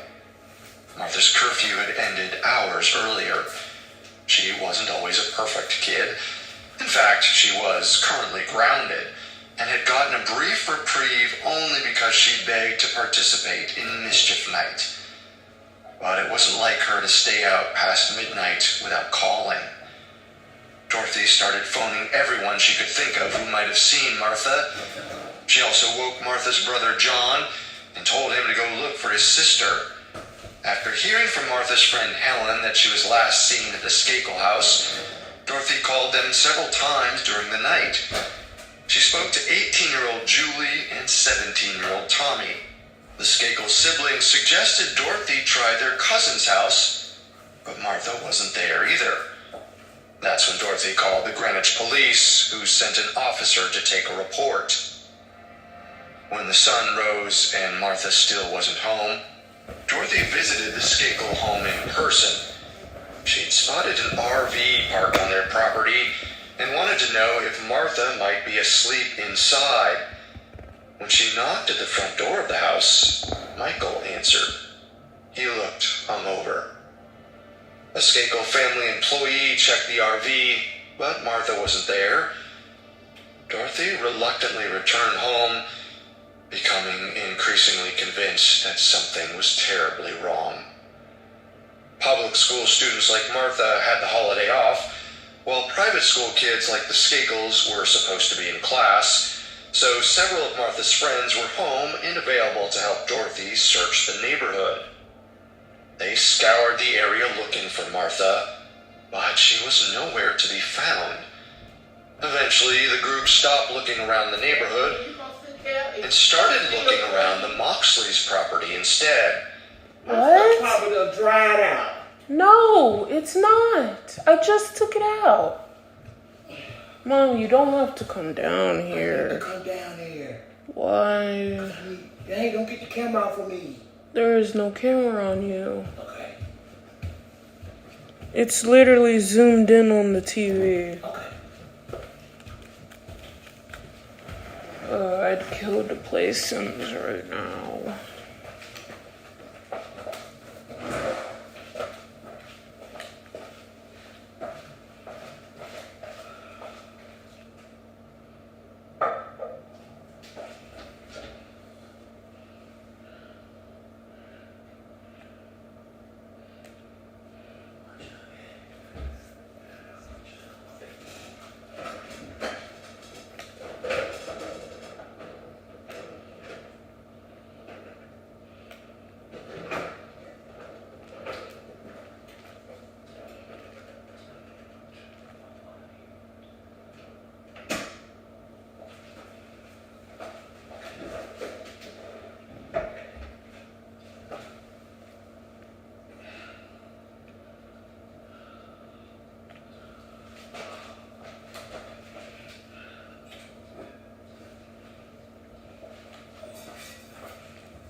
back of the 3.5-acre lot, Martha's friend Sheila cried out. Hey, don't throw this away. She had Okay. discovered Martha's body under a tree. It was a gory sight. Martha's pants and underwear were pulled down, though an autopsy would later find no other evidence of sexual assault. Her head was coated in blood, to the point that it was impossible to see she had blonde hair. Sheila and Dorothy immediately summoned the police, who were able to find the murder weapon near her body. It was a 6-iron golf club.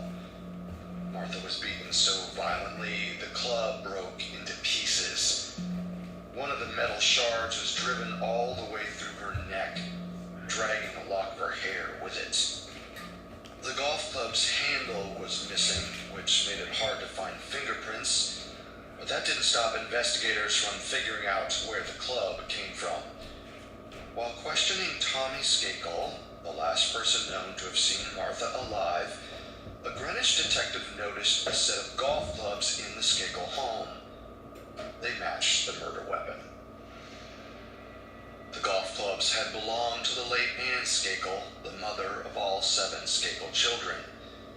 After her death, her daughter Julie inherited the set, but anyone with access to the family home could have taken one of the clubs from the hall. Naturally, Tommy became the first suspect. He was seen with Martha less than an hour before her estimated time of death. Dang, But he had an man. alibi witness. Sasha. Ken Littleton, a tutor who had started working for the Skakel family the day Martha died. Ken said Tommy was watching TV with him around 10 p.m. Based on the autopsy report, the coroner determined that Martha was murdered sometime between 9:30 and 10:15. That would have given Tommy 30 minutes to kill Martha. Go. Oh my God, bro. According to Ken, Tommy seemed composed and normal, way too calm to have just beaten a girl to death. The police didn't entirely buy that story, though. They kept looking into Tommy. At first, the Skakel's father rushed and cooperated. I was stuck on something. Quickly rule out his son and move on. But when that didn't happen, Rushton abruptly cut off the detective's access to his sons. As of January 22nd, 1976, about 3 months after Martha's death, the Skakel family completely stopped talking to the police. This effectively stalled the investigation. The police did try to get an arrest warrant for Tommy, but the state's attorney refused to let it go forward, citing a lack of probable cause. The only physical evidence linking Dude, Tommy to Martha's I gotta go check on my food, bruh. body Sitting here having me father stressed. and a live-in tutor who all had the same access to that club as he did. And although he was the last person known to have seen Martha alive, she was killed near the back of her family's property, not at the Skakels. She easily could have started walking home alone and encountered someone as she crossed the street towards her own house. None of that proved Tommy wasn't guilty either, but there was no realistic path to an arrest warrant, much less a conviction. Detectives looked at other suspects too. Among them was Ken Littleton, the tutor. It was bizarre that he'd started working for the Skakels just hours before Martha was killed.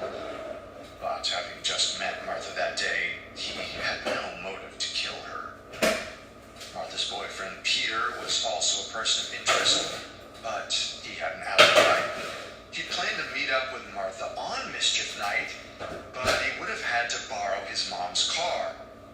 However, he was worried he'd get a ticket. Peter didn't have his license, and he'd smoked weed earlier that night too, so he wisely decided to stay home and was there all night.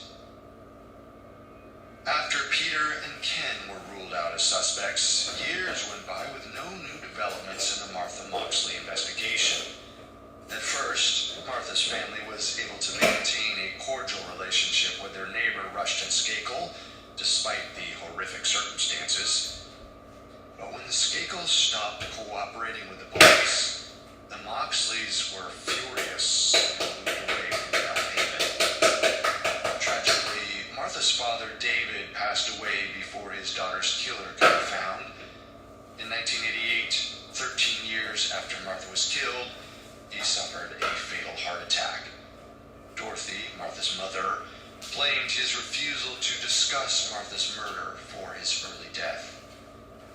But even though Martha's family had trouble talking about her case, it still remained in the public consciousness long after her murder. In 1991, a rumor popped up that an extended member of the Kennedy clan, William Kennedy Smith, knew something about the case. The rumor proved unfounded, but it set off a chain of events that got the case reopened, complete with a national tip line and a cash reward. Upset by renewed attention, Rushton Skakel retained a private investigation firm, Sutton Associates. He wanted to know once and for all if Tommy killed Martha. Rushton gave them full access to his family, his private records, and his home. The report from Sutton Associates did exonerate Tommy. It pinned the crime on another suspect instead. Rushton's other son, Michael. In 1975, Michael told the police that when Martha was killed, he was at his cousin's house watching a Monty Python movie on TV. But nearly 20 years later, he told the private detectives a different story. According to the Sutton report, Michael said he did go to Martha's house on mischief night. Not to kill her, but to climb a tree outside her bedroom window to get her attention. When she didn't respond, he sat in the tree and masturbated. This story didn't make a lot of sense, though.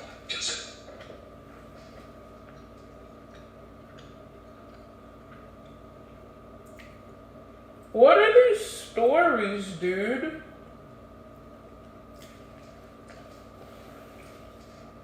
I ain't never seen what okay. I have been listening to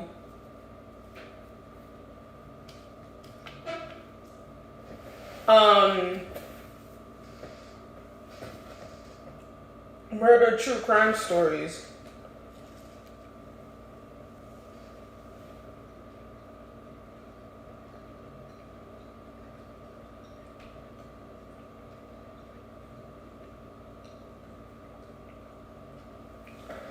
But I haven't got that far.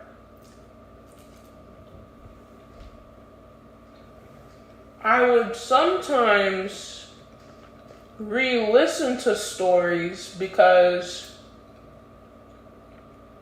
I would listen to them at school and I don't have good headphones. So unless it's quiet in the room, I will not hear the story at all. Like, I'm not going to pay attention because it's so loud in the classrooms. I have never heard this story. It's called Special Halloween Murders 2. I guess we listened to the last one. But, wow. A short window of time outside her bedroom window to get her attention. When she didn't respond, he sat in the tree and masturbated. This story didn't make a lot of sense, though, considering the short window of time between Martha being last seen alive in the Skakels' driveway and her murder, which suddenly made Michael look much more suspicious. Unsurprisingly, the Skakels did not release the Sutton report, but despite Rushton's best efforts to keep it quiet, the Sutton report made its way into the hands of journalist Dominic Dunn in the late 1990s. Dominic had written a novel that told it will not. the story in hopes of drumming up I cannot grab the case. I cannot grab onto the plank for some someone reason. handed him what looked like a smoking gun. And before long, Martha's case was reopened yet again.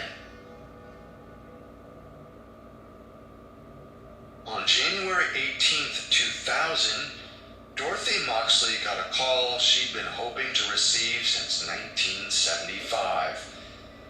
The state's attorney's office told her they were finally going to prosecute Martha's killer. The next day, the public learned that Michael Skakel had been arrested and charged. Michael's trial began in May 2002.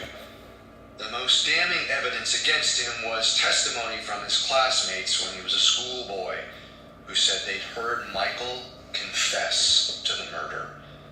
The jury also heard a tape of Michael discussing his tree-climbing masturbation story.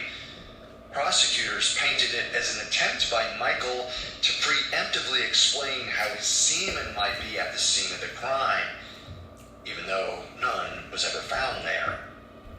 On June 7th, 2002, Michael was convicted of murdering Martha Moxley. 27 years after her death, Martha finally got justice. Or did she? Michael's family never believed the verdict and continued to push for his release. While they made their case to the media, his lawyers worked their way up the court system, and their appeals had merit. One of the witnesses from Michael's old school revised his story. Now, he said he and some fellow students had forced Michael to confess to Martha's murder, which meant his confession may have been coerced. In 2018, Michael's conviction was vacated. He wasn't exonerated exactly. The Connecticut Supreme Court simply found too many issues with his original trial to uphold the conviction. He could still be tried again if new evidence was brought. The state considered it, but that was many weird. of the original witnesses for the prosecution had died. The evidence just wasn't there.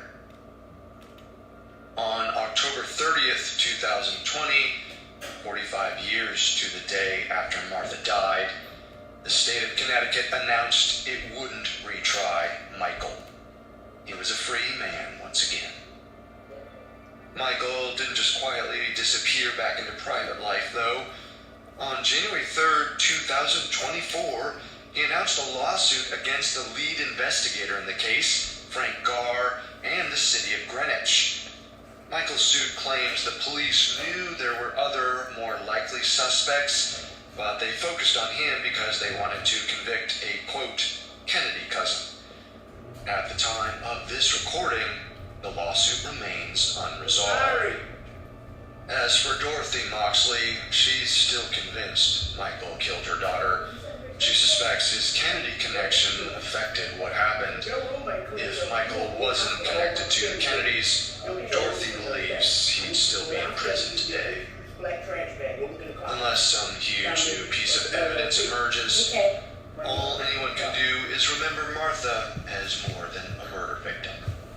She was the sweet girl who hand-wrote lemon square recipes in her mother's recipe book, and the straight-A student voted best personality by her middle school classmates. She was the devoted daughter who not only accepted her family's abrupt move from California to Connecticut, but thrived as the new kid on the block. She was a friend to everyone who knew her, and her life story deserved a far better ending than the one it got.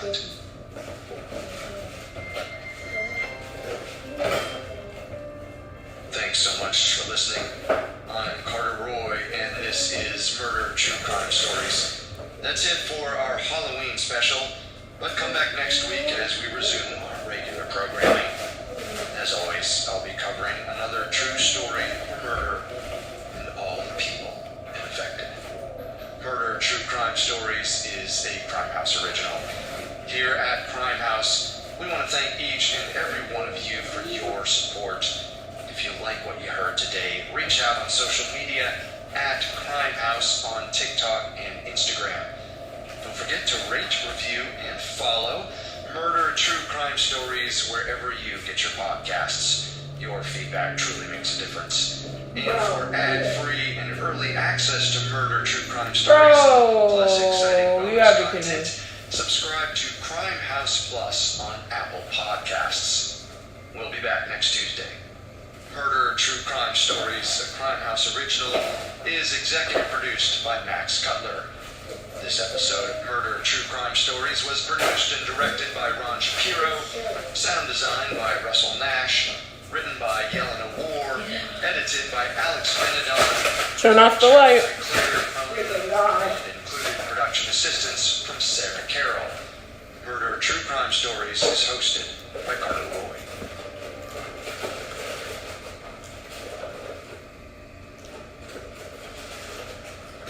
Want to stay grounded amidst the chaos of life? Introducing Mantra with Gemma Spey, a new podcast to help you clear your mind and stay centered.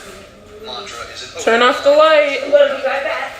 Dakari, turn off the light. I'll be right back now. Just search Mantra wherever you listen to podcasts.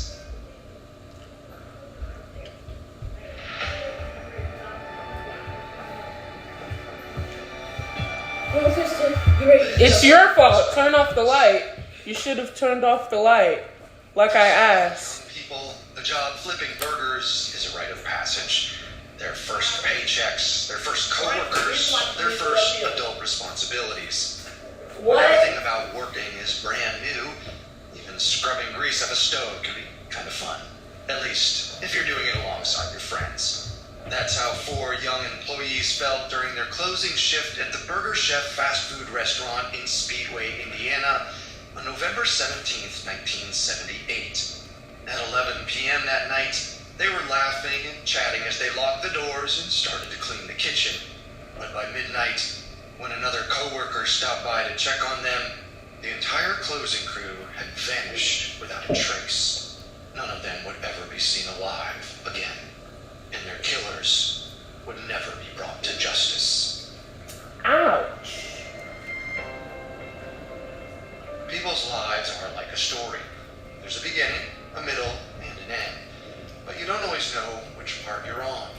Sometimes the final chapter arrives far too soon. We don't always get to know the real ending.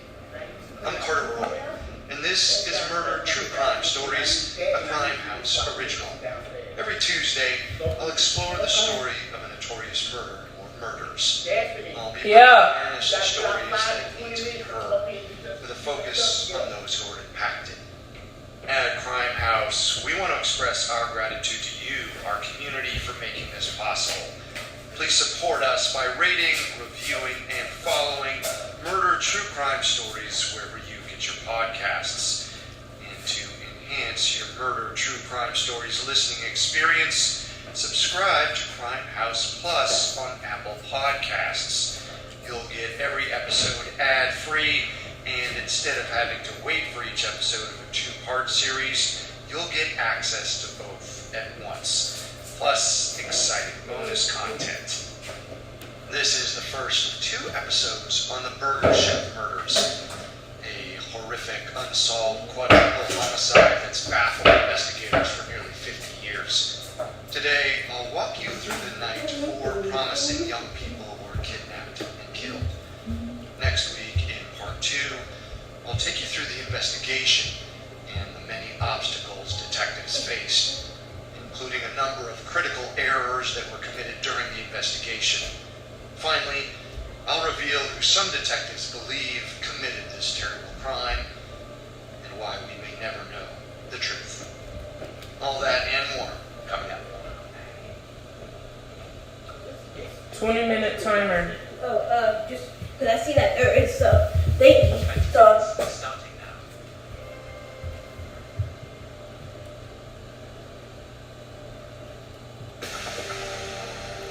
Hey, it's Carter. Clear your mind. New episodes. If you're interested in Alma.com, just feel like what it book your appointment. Hey, Indiana. It was the perfect time for folks to fill And of up course- Big Chef and Super Chef burgers. Orders quickly flew from kitchen to counter, thanks in no small part to 20-year-old assistant manager Jane Freight. who always made sure every customer left happy. Jane was born on May 2nd, 1958, to George and Carolyn Freight of Terre Haute, Indiana. Around 1970, Jane's family moved to the Indianapolis area where she would eventually attend Avon High School. From an early age, Jane showed herself to be ambitious and hard-working.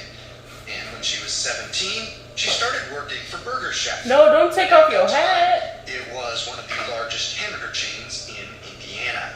That's your hat. Working in fast food, Jane saw her job as more than a chance to earn some spending money. It was a career. She knew that Burger Chef liked to promote from within, so she made herself indispensable, hoping to work her way up to a high-paying corporate job. In May of 1978, when Jane was 20, she transferred to the Speedway Burger Chef location at 5725 Crawfordsville Road. Just 3 months later, in August, she was promoted to assistant manager. Yeah? To make the most of the opportunity, she worked 52-hour weeks and took on any extra responsibilities she could. Despite the long hours, Jane always had a smile on her face. Her sunny disposition was so well known, her customers nicknamed her Sweet Jane. It's not easy to find an employee as dedicated as Jane, especially in fast food. Corporate even decided to put her in charge of a location of her own starting the next year. Though she didn't know it yet, she was slated to be a store manager before she turned 21. And Jane wasn't the only ambitious employee at the Speedway Burger Chef. 17-year-old Ruth Ellen Shelton was intelligent and driven. But unlike Jane, she didn't see herself staying at Burger Chef long term. Ruth loaded her high school schedule with honors classes in math and science. After graduating, she hoped to study computer science at a prestigious university. And she wasn't short on extracurriculars either. On weekends, Ruth sang in her church's choir and enjoyed studying the Bible. With so much on her plate, Ruth wasn't able to keep up with the long hours she was expected to put in at Burger Chef. She resigned a few weeks earlier. She agreed to stay on through the busy holiday season. As Ruth was moving on from her job at Burger Chef, 16-year-old Daniel Davis was just getting started. And he was just as ambitious as his co-workers. Daniel hoped to join the U.S. Air Force after graduating high school, just like his older brother had done. To prepare, he joined the Civil Air Patrol, the Air Force's volunteer program for young civilians. While he endured the long wait to enlist, Daniel fed his passion by photographing airplanes. He even learned to develop the photos himself and talked his parents into helping him set up a home darkroom. When he wasn't on air patrol, taking photos, or working his 20 to 30 hours a week at Burger Chef, Daniel was an honorable student at Decatur Central High School. With his work ethic and academic ability, everyone who knew Daniel felt he would be a great asset to the Air Force when the time came.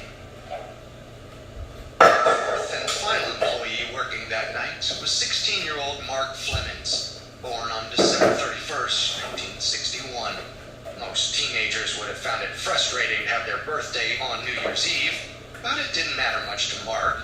As devout Jehovah's Witnesses, his family didn't celebrate birthdays or holidays in general. The Flemings were one of very few black families in Speedway at the time. Mr. and Mrs. Flemings knew their children stood out in the community, both for their race and their unusual faith. Because of that, they felt it was their duty to raise model citizens. Mark and his 6 older siblings spent most of their time at home, studying religious materials, and when Mark wanted to get an after-school job, his father told him he'd need to bring his grades up first. So, Mark did just that. In August 1978, his dad finally gave him permission to work as a short-order cook at Burger Chef. It was a huge deal for Mark. He wanted to prove to his parents and his coach. Alright.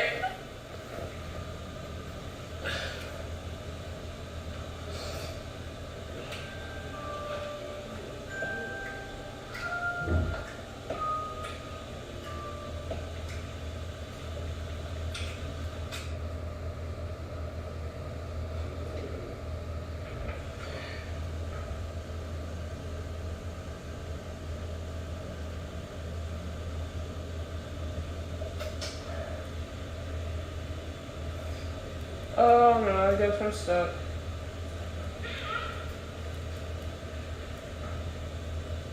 There we go.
Sorry if I'm being quiet, I'm just really, really tired, okay? Like, I've been sitting on here for almost 2 hours. For 2 hours.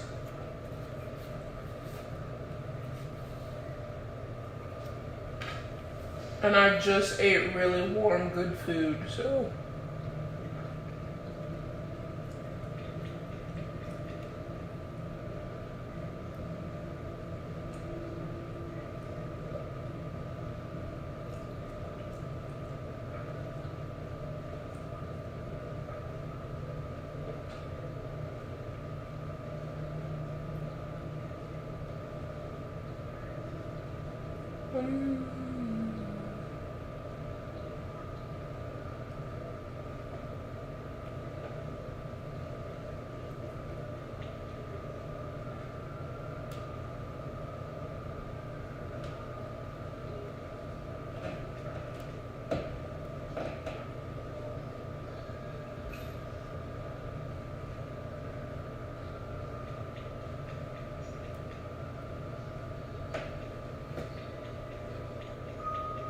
Here we go.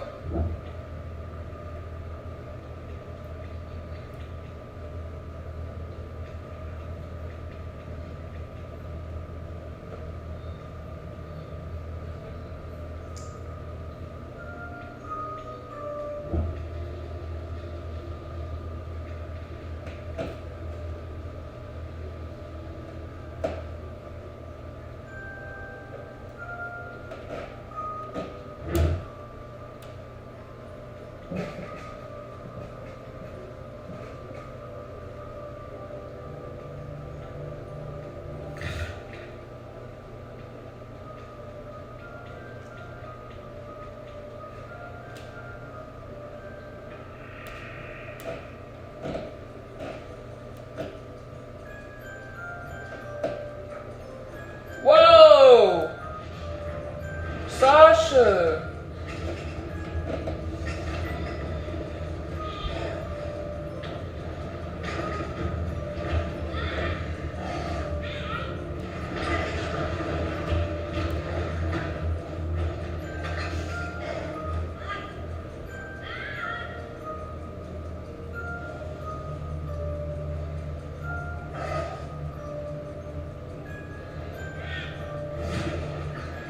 Ow! Wait, can we hold her hand? Can we hold your hand? It's like she doesn't even recognize us anymore.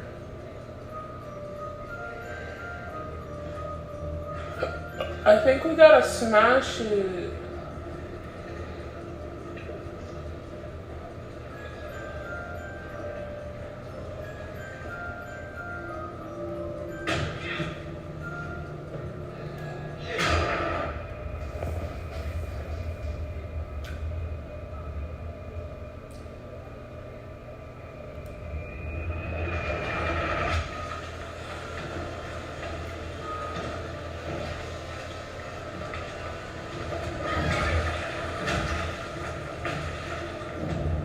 Was I supposed to run? I got so confused.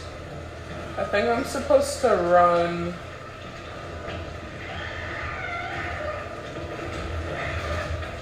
Oh shoot, she's mad.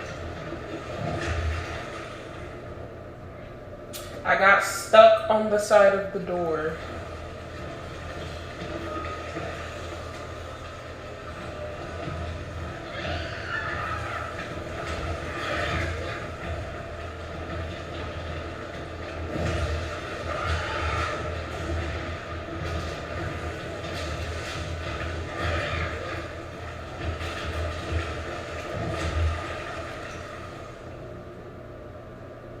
My fault, my fault, my fault.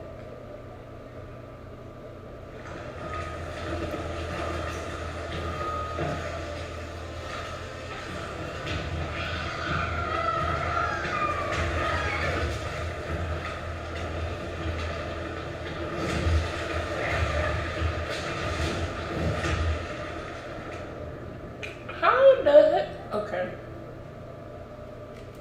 Well, hold on, wait a minute.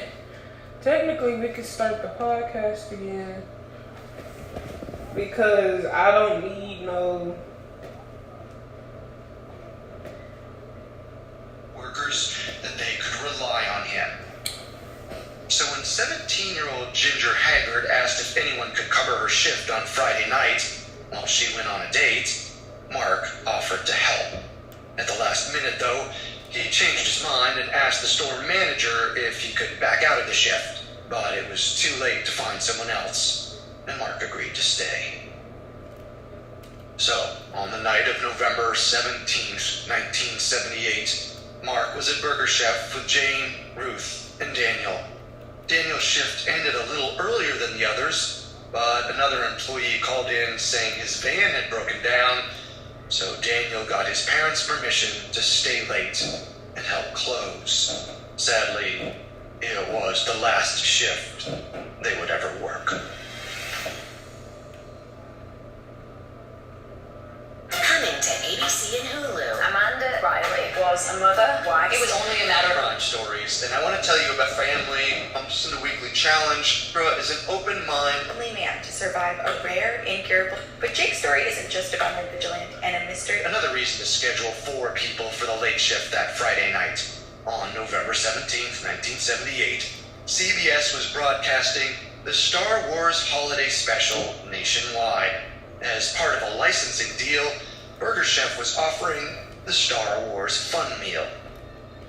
The special aired from 8 p.m. to 10 p.m. That left just 1 hour for Star Wars fans excited by the special to get their fun meals before Burger Chef closed at 11. After that, the 4 young employees on the closing shift planned to spend the next hour or so cleaning the kitchen and getting the restaurant ready to reopen the next morning. As I mentioned, 16-year-old Daniel Davis wasn't supposed to be one of those 4. According to FBI files, what am I supposed to the do? employee was originally scheduled to close. But this person had a history of performance issues, and his termination had already been finalized. Investigators redacted the employee's name and age before his files were released, so all we know about him is that he was a white male, and he hadn't been notified yet that he was fired. Friday night was set to be his last shift. But he never showed up. That's why at 9:45 p.m., Daniel called home and asked for permission to work until midnight. His team needed the help, and Daniel wanted the extra hours so he could earn money to buy Christmas presents. Daniel's parents said he could stay, and that they'd wait up to make sure he got home safely. Daniel told them not to worry about waiting up for him. 15 minutes later, at 10 p.m., Jane's boyfriend stopped by to check on her. Per the FBI's files, her boyfriend was extremely protective and liked to stop by every once in a while to make sure she was okay. So that night, he pulled his car around to the drive-through window, and Jane told him that everything was fine. Her boyfriend drove off, reassured that Jane was safe. That may have been because he saw that 16-year-old Mark Flemons was also working. Mark stood over 6 feet tall and studied karate. After a recent murder at a fast food restaurant in Oklahoma, Mark had told Jane that he'd protect her if anything bad ever happened at Burger Chef. Jane knew that burger joints open late were a popular target for robbers. She'd even rehearsed a plan with her parents in case her restaurant became a target. As she told them every time the subject came up, she wouldn't try to be a hero. She'd just give the robber whatever they wanted in order to protect herself and her team. It was a smart plan. But whoever entered the Burger Chef between its closing at 11 and midnight wasn't your typical fast food robber. Meanwhile, a few blocks away, another Burger Chef employee had no idea his co-workers were in mortal danger. Around midnight, 17-year-old Brian Crane took his date and co-worker, 17-year-old Ginger Haggard, back to her parents' house. After dropping Ginger off, Brian drove to Burger Chef. Mark had covered Ginger's shift that night so she could keep her date. Brian planned to show his appreciation by helping Mark clean up after closing. Brian parked in the back lot near the rear entrance. He spotted Daniel's car, a 1973 Ford Pinto, parked nearby. He noticed all the lights were on inside the restaurant. He figured his friends were still cleaning and headed in to join them. Almost immediately, Brian knew something was wrong. The back door was usually bolted shut, but tonight it was ajar, and when he went inside, he saw the safe was open and the cash register drawers were pulled out with all the money missing. Brian called his manager to ask what to do. The boss told him to call the police. That's when someone else showed up. The unidentified white male employee who had called out. Oh, okay. Claiming car trouble. Okay, this is where we're gonna leave off because my mom said I had 20 minutes, then I had to come upstairs and do my room. The reason why is because it's Sunday and she just probably wants my room cleaned before I get back in school. Y'all are probably not even listening to the podcast like I am, but I'm gonna do a poll in the little post thing. Be like, should we listen to murder true crime stories more often or not? Rather than just listening to me ramble for 2 hours. Thank you for watching. I'm going to see you next weekend unless my mom takes Unless my mom says, oh no, you're not doing anything. You're not getting your phone back next weekend. So I'll see you guys next weekend. I don't know, but bye. See y'all later.